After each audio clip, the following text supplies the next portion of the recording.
Ni Dr. Mudi, mimi ni daktari wa watoto, nafanya kazi katika hospitali ya Kisii Teaching and Referral Hospital. Siku ya leo tumekongamana hapa na wahudumu wa afya, hasa wale ambao wanashughulikia watoto katika sehemu mbalimbali katika hospitali. Kusudi la sisi kukutana hapa ni kuweza kuhamasisha juu ya ugonjwa wa kifua kikuu ambao unajulikana kama tuberculosis.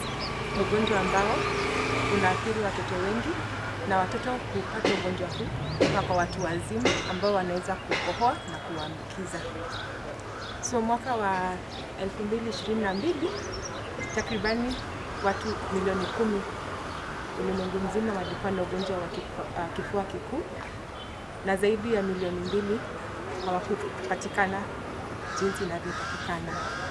Watoto wako kwa hatari kubwa ya kupata ugonjwa huu.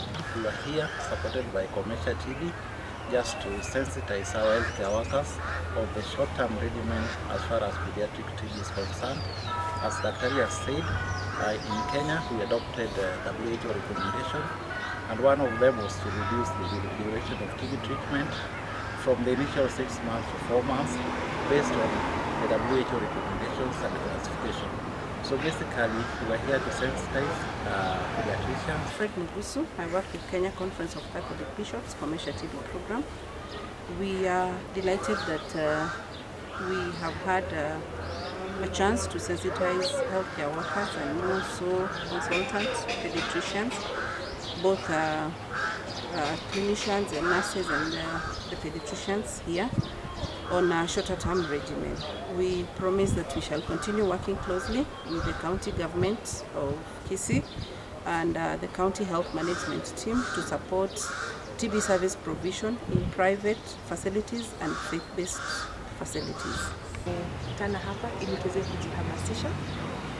Lengo kuu la mkutano huu zaidi ya kuhamasisha wahudumu wa afya ni kuweza kuwaelezea juu ya muda mfupi wa matibabu ambao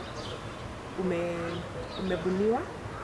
Kawaida sisi hutibu ugonjwa wa kifua kikuu miezi 6 hadi mwaka 1 ukitegemea ugonjwa huu uko wapi. Kwa sahihi watoto ambao wako na ugonjwa wa kifua kikuu ambao si mkali zaidi wanaweza kutibiwa kwa muda wa miezi 4 ambao ni muda mfupi ukilinganisha na miezi 6 ile ya kawaida, lakini wanaangaliwa mmoja baada ya mwingine, si wote. Saying children always get infection from adults or adolescents with active TB. So children don't complain. More so, less than 4 years, they will never complain. So we rely on the caretakers or the caregivers or the parents to give us history of these children. So we sensitize them so that they can raise their index of suspicion for TB, and then we reduce transmission of TB, we reduce death related to TB, and then we reduce the treatment duration for TB. Tumefurahi kwamba tumeweza kuwa na huo mkutano na tumeweza kuhamasisha wahudumu wa afya, na tunatumai kuwa tutaweza kupata outcomes mzuri, matokeo mazuri kwa hao watoto ambao wamepatikana kuwa na ugonjwa huu wa TB. So ugonjwa wa TB unaonekana kwa watoto, unaweza pata wanakohoa kwa zaidi ya wiki 2, joto, hapati kuongeza kilo vile inafaa ama anakona zile kilo zake. Pia inaweza tokea mahali pengine zaidi ya kifua, inaweza kuwa hata kwa mifupa, inaweza kuwa kwa ubongo ambayo tunaita meningitis, na ni muhimu ikiwa mtoto ana hizi symptoms aletwe kwa hospitali ili aweze akaangaliwa na wahudumu wa afya na aweze kuwekwa kwa dawa zile ambazo zinafaa. We are going to roll out further healthcare workers within